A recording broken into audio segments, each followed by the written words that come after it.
बैठे हैं। चमटे से मुंह जलाने का मतलब क्या है? अपने आप को मेहनत की भट्टी में झोंकना पड़ेगा। कितने समझदार लोग हैं जो सब कुछ पाना तो चाहते हैं लेकिन उसकी कीमत चुकाना नहीं चाहते। आज अगर ठंडी हवा मेरा बाल नहीं बांका कर पाती, क्योंकि तब भी मैं अपनी हीटर में बैठा रहता हूं गाड़ी में, तो इसका मतलब ये नहीं कि वो अपने आप आएगी, कीमत चुकाया हूं उसकी। मेहनत किया हूं। कितनी बार इसी ठंड में अम्बेडकर नगर में मीटिंग करने आया हूं, उंगलियां नहीं काम करती थी, गाड़ी के साइलेंसर से उंगलियां सीखा है दिलीप चौधरी ने, तब जाकर क्यों।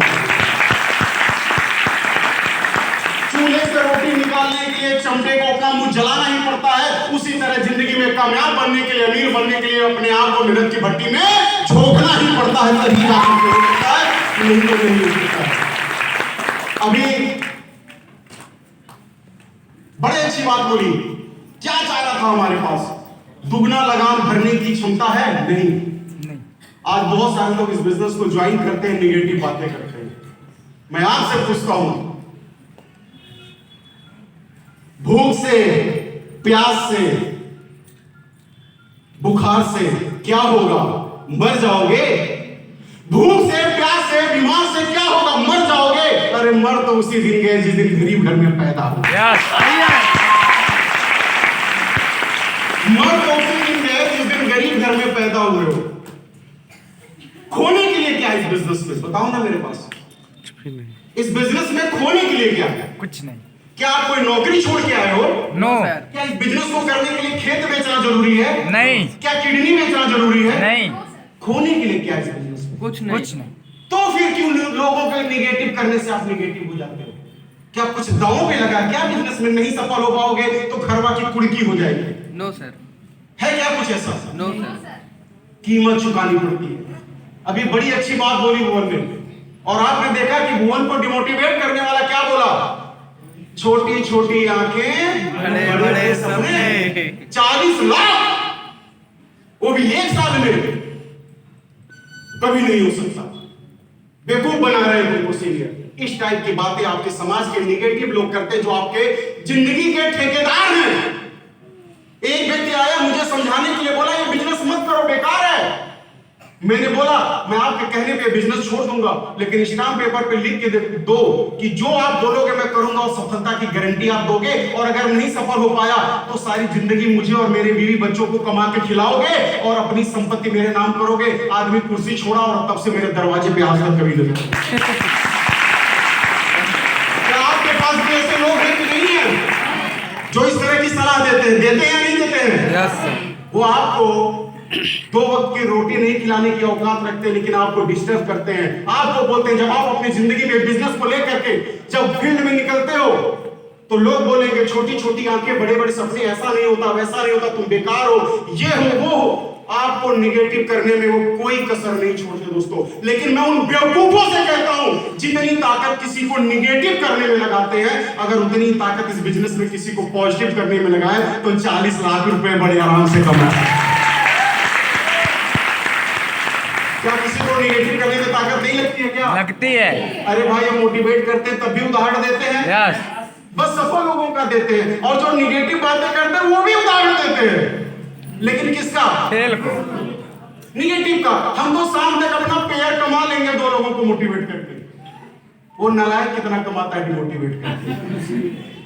लेकिन वही मेहनत अगर यहां करें तो पैसे कमा सकता है कि नहीं? यस, कमा सकता है। दोस्तों ये बिल्कुल सत्य है। ये स्लाइड बिल्कुल ठीक आपकी जिंदगी पे बैठती है कि जब समाज में आप कभी भी कोई नया निर्णय लेते हो तो सबसे पहले आपके लोग ही आपको पंचर मारना शुरू करते हैं। बोलो yes, ना? yes. जिनके साथ आप खाना खाते हो, बचपन के दोस्त हैं, जो आपके साथ स्कूल में पढ़ते थे, सब कुछ करते थे, आपके साथ हर अच्छे बुरे कर्मों में हिस्सेदार रहे, लेकिन जिस दिन इस बिजनेस को ज्वाइन कर लिए आप 400 302 के मुजरिम बन जाते हैं। वो व्यक्ति आपका साथ छोड़ देता है, आपसे नफरत करने लगता है, आपसे दूर भागने लगता है, क्योंकि ये समाज का नियम है कि जब भी कोई समाज में ऊपर जाने की कोशिश करता है तो बाकी मिलकर उसे पंचर मारने की कोशिश करते हैं। कई बार कहानी बताई और आपसे बताऊंगा। एक बार की बात है, अमेरिका ने बोला सभी किसानों से कि केचुए लेके आओ, हम आपको अच्छी कमाई देंगे। सभी देशों के किसान केचुए केचुए पकड़ करके कंटेनरों में भर करके शिप में लोड कर दिए। जब शिप में लोड हो गया, अमेरिका पहुंच गया वो कंटेनर से भरा हुआ शिप, तो पता क्या हुआ, कुछ कंटेनर ऐसे थे जिन पर ढक्कन नहीं लगाया गया था और देश का नाम नहीं लिखा गया था, इंडिया, पाकिस्तान, नेपाल, कुछ लिखा ही नहीं था। तो सारे जब अधिकारी आए पूछे, यार सब तो ठीक है, ये वाले केचुए किस देश के हैं जिनके ऊपर ढक्कन नहीं लगा और देश का नाम भी नहीं लिखा, ये कहां के केचुए हैं? बड़ी देर के जद्दोजहद के बाद ये नाम पता चल सका कि ये कंटेनर कहां का है। तभी उसी जहाज में एक इंडियन आदमी काम करता था, एम्प्लॉई, चपरासी टाइप का रहा होगा। उसे आया, देखा, कहा, सर जितना केचुओं का वजन था इंडिया में उतना ही है, मतलब जितना होना चाहिए उतना ही है। तो अधिकारियों ने बोला हाँ, जितने केचुए सभी डब्बों में है उतने इसमें भी हैं, जो बैग वाले हैं उनमें और इनमें बराबर हैं। तो सभी अधिकारियों ने बोला हाँ। तो पता है उस चपरासी ने कहा, बोला नोट करो, लॉक करो, ये सब इंडियन केचुए हैं। सारे अधिकारी दंग, सारे अधिकारी दंग। अब ये अनपढ़ जाहिल, तुझे कैसे पता चला ये इंडियन है? हम सारे लोग पढ़ लिख करके छक मार रहे हैं।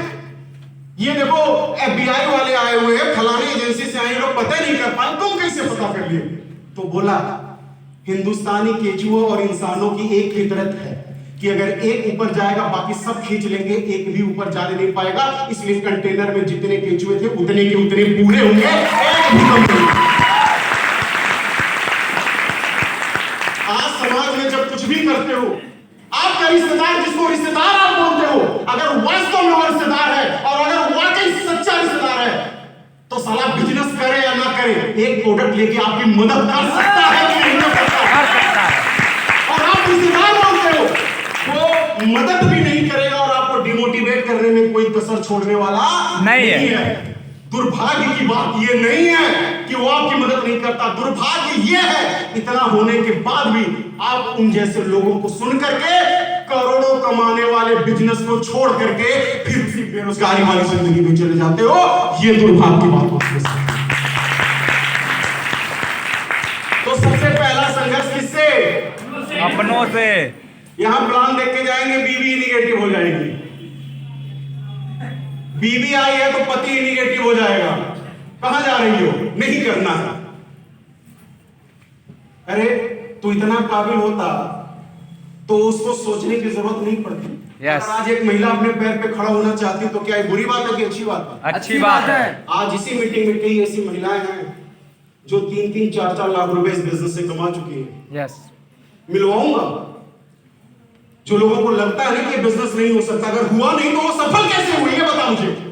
लोग बोलते हैं नहीं हो सकता, होता नहीं तो लोग कामयाब कैसे होते हैं? yes.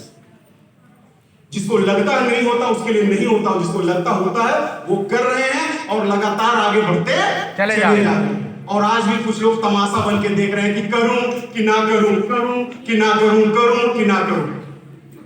वो इंतजार करते हैं कि जब शहर की सारी लाइटें ग्रीन हो जाएंगी तब मैं अपनी मोटरसाइकिल निकालूंगा।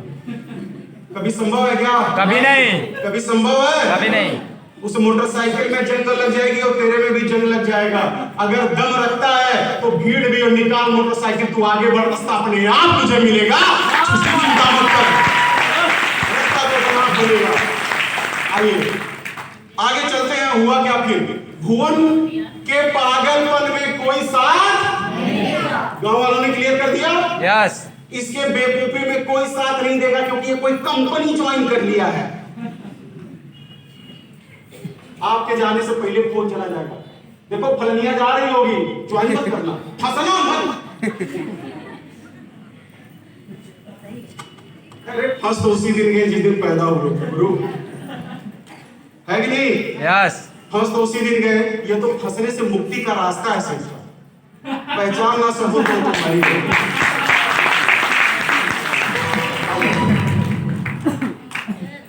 हर बड़े सपने की शुरुआत छोटे छोटे प्रयासों से होती है। जब गांव के लोगों ने भुवन का साथ देने से मना कर दिया कि भुवन का कोई मदद नहीं करेगा, तो भुवन ने एक छोटे से बच्चे के माध्यम से अपना काम शुरू किया। आइए देखते हैं कैसे।